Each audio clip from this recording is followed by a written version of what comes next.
question is this: where and when can you actually take that new action that will create the greater value? So you see, it's one thing to say, okay, let's do something in the delivery category, or let's do something in the relationship category, or let's fix something in the product or the mindset category. And that's an intention. But it's not yet the specific action that will create the greater value or stop damaging the value. The specific action will only happen when you're actually doing something. For example, the way you answer the phone. Or it could be the web page and making it easier to navigate. Or it could be that when somebody comes into the office area, the way you greet them. Or it could be the way you give somebody a ticket so that they know when they're going to be served and then how you're back in touch with them. Or it could be when you're sending an invoice and you provide links where they can easily get questions answered. Or it could be, it could be a lot of different places, but it's got to be somewhere in order for the value itself to be experienced by someone else. In order to show you how this works, I need to introduce another principle. Like we've now had the definition of service. That was a principle. The idea of stepping up, and therefore service excellence is taking the next step. That's a principle. 6 levels of service, principle. Stairs are always slipping down. That's one of the learning points in the principle. 4 categories of value. That's a principle. Here's another principle. It's called a service transaction. And it's the idea that service, as it's being delivered, will include multiple perception points along the way. Each one of those perception points can be evaluated on the 6 levels of service. I was in Seattle, Washington. My mother had her 85th birthday. I called a restaurant to make reservations. Party of 8, please. Dinner tonight at 7 p.m. It's my mother's 85th birthday. The woman who answered the phone went like this: "We have lots of birthdays here." I said, "Not my mother's." And we went someplace else. Now, amazing. All she needed to say was like this: "We have lots of birthdays here. We're looking forward to meeting your mom." And I would have, what? By the way, which of the 4 categories would that have been a step up? Think carefully. Which of the 4 categories? We have a lot of birthdays here. We have a lot of birthdays here.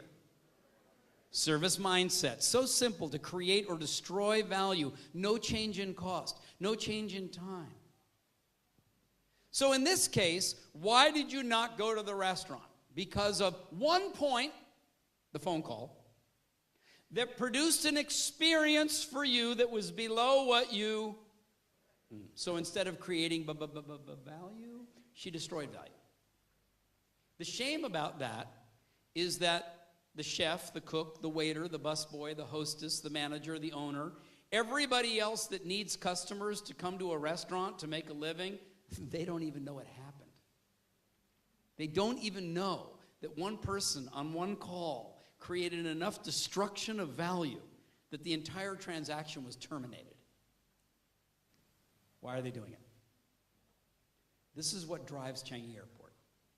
It's not just being the best airport in the world, because the best airport in the world is things like security, safety, speed, efficiency, productivity. They can do that. But they also want to be the friendliest. And so that's not about what they did, it's about the experience they create. And they want that experience to be by design. Not by chance, not by default. Now, what does that mean? A passenger that gets off and out of the taxi is the service provider. But then there's the trolley. Getting the trolleys there, that's a different service provider. But then you go inside the check-in area and keeping that clean, that's a different service provider. And then you go to the counter where you actually check in and get your boarding pass, that's another service provider. And then you go to the immigration area and there's security, that's a different service provider.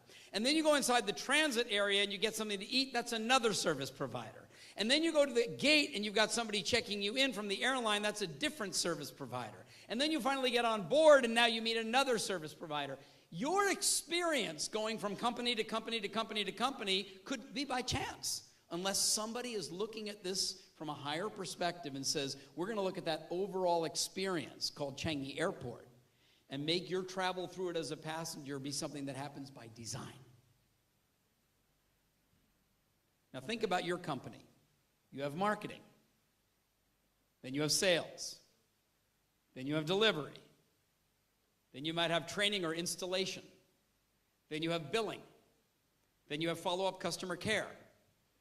Then you have resale, right? The customer's experience going from department to department to department to department, is it something that your company has actually designed? Or is it something that happens more by, as each of those departments are chasing their KPIs and using their procedures to be able to talk to your partner for a second? What would you say? The people who come to your and are served by your organization, is it more of a default? Or is it really more of a well-designed experience? Talk to your partner, please. What's your view?